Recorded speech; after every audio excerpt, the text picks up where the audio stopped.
looks like a bunny. Or maybe a kangaroo. Oh, hi. Have you ever had fun just looking up at the clouds and seeing what forms they take?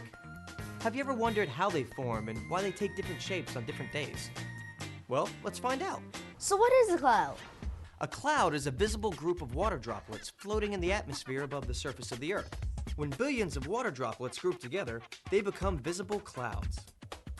I have a friend at the Virginia Air and Space Center who knows a thing or two about clouds. His name is Richard Biles. Well, hi, Evan. I'm glad you could come to the Virginia Air and Space Center today, and I want to talk to you about clouds and how clouds are formed. Now, clouds are very neat, very necessary for life because clouds give us rain and pure water. Otherwise, we wouldn't have any water to drink or to grow our crops.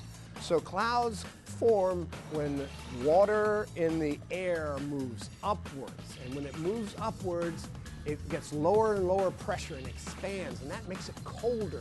When it gets colder, then all these little water droplets that are in the air, all the water vapor, turns into droplets, and they hang on to small dust particles and other things and become little droplets and reflect white, and we can see them as clouds. All the different kinds of clouds we have are only water vapor in the air.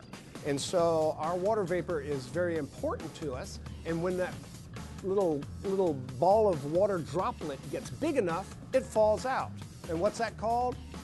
I know. Rain. That's right, precipitation.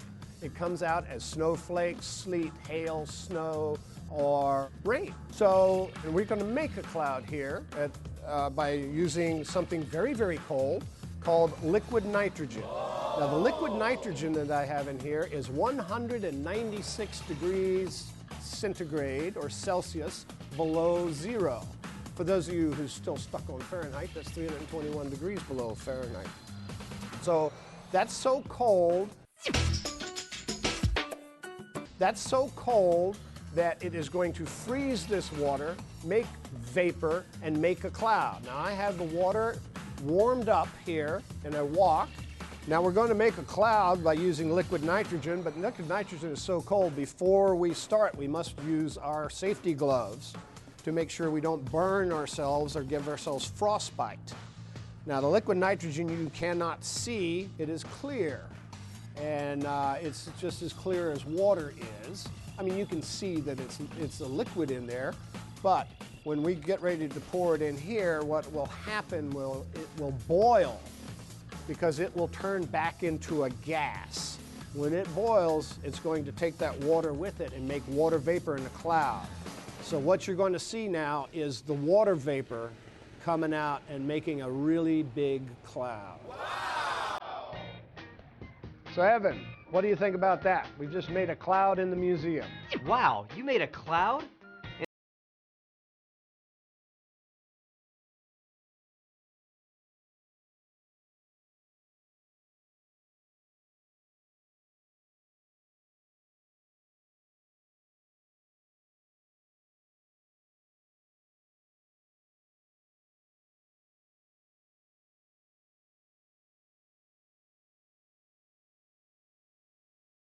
That's the same cloud that is in the sky, but it's on the ground. I never thought of fog like that. Fog is just a cloud on the ground. See you later, Evan. Thanks for coming. Wow, that was fun. Now let's explore clouds a little more. Clouds can be divided into two general categories, layered and convective. These are named stratus clouds and cumulus clouds.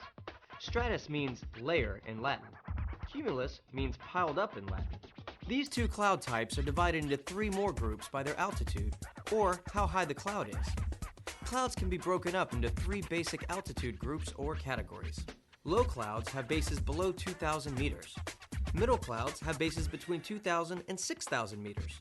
And high clouds have bases above 6,000 meters. Within the different altitude ranges, a number of different types of clouds can exist. You can think of them as players on a team. Each team member has a different name. And now, your starting five for the low cloud team. Stratus, Nimbostratus, Cumulus, Stratocumulus, Cumulonimbus, and your sixth man, Fog. And now for your mid-level team, Altocumulus, and altostratus. And the high-low players are cirrus, cirrocumulus, cirrostratus, and contrails. Clouds not only come in all those amazing shapes, but they also come in a variety of different colors. The color of a cloud tells us what's going on inside the cloud. Clouds form when warm air containing water vapor is lighter than its surrounding air, and this causes it to rise. As it rises, it cools, and the vapor condenses out of the air as tiny droplets. To condense means to change from a gas or a vapor to a liquid. These tiny droplets of water are packed together so tightly that the sunlight can't penetrate far into the cloud before it is reflected out. This gives a cloud its characteristic white color. Under certain conditions, the droplets may combine to produce larger droplets. Those large droplets may then combine to form droplets large enough to fall as rain. These larger droplets interact differently with light. Here's something for you to think about. Consider how much easier it is to see through a heavy rain than a heavy fog. It has to do with how much light is able to transmit between water droplets. The interaction of light with cloud particles of different sizes and amounts causes the array of shades from white to gray and even black. Other colors can occur naturally in clouds. A blue-gray color is the result of light scattering within the cloud. A greenish color occurs when sunlight is scattered by ice. A cumulonimbus cloud showing a greenish tint is a pretty good predictor of heavy rain.